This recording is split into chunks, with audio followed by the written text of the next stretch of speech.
Hello everyone, I am Yunfei Liu from the Neuroplasticity and Development Lab in the Johns Hopkins University. Today I'm talking about the involvement of bilateral supramarginal gyrus in orthographic processing during Braille reading. Before I introduce my findings about Braille reading, let's talk a little bit about print reading. It has been reported that the left ventral occipitotemporal cortex, or the vOTC, shows selective activation during print reading. This region is particularly responsive to word forms, so it's sometimes called the visual word form area, and is hypothesized to be the place where the spelling or orthography is processed. The activation of this region during print reading has been reported for writing systems as different as Chinese and French. It seems that the involvement of the vOTC in reading is universal across languages. Then what about reading modalities? Do all the reading modalities engage exactly the same system in the left vOTC, or is there a partially distinct system for non-visual reading? To answer this question, I studied Braille reading, which is a reading system based not on visual but tactile inputs. According to the connectivity-based hypothesis, the vOTC becomes the visual word form area because of its connectivity to the visual cortex. If this is true, then we should expect the tactile word form to be processed in a region closely connected to the somatosensory cortex, probably somewhere in the anterior parietal cortex like the supramarginal gyrus.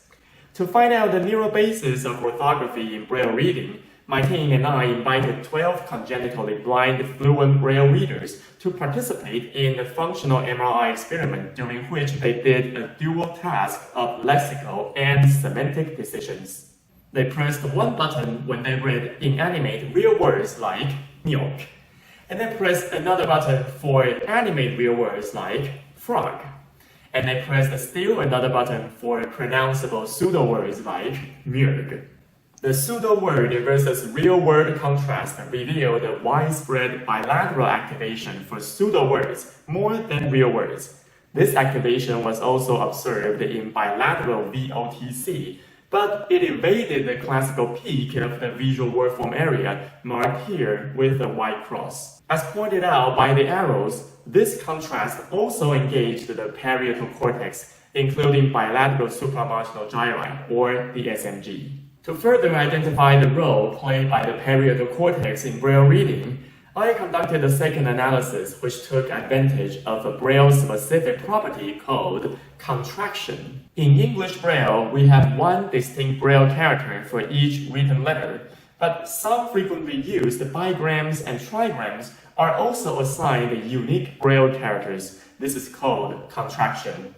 For example, instead of putting the character for E and the character for R side by side, the bigram ER is spelled with a different character. Fluent Braille readers usually read contracted Braille, but they're also aware of the uncontracted spelling of the words, because that's what they learned at the beginning.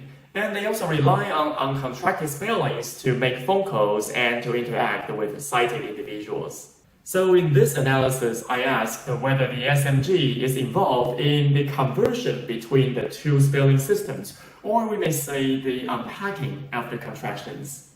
In the experiment, all the words consisted of exactly 4 Braille characters, but their length in terms of printed letters ranged from 4 to 7, with examples shown here. I found that the activity in bilateral SMG to be highly correlated with the letter length of the words, despite identical physical length. This letter length effect was still significant even after the effect of word frequency was accounted for, and this effect was not observed in the left vOTC. The increased activation in the SMG for pseudo-words than for real words, and the SMG's potential involvement in unpacking contractions are consistent with the connectivity-based hypothesis.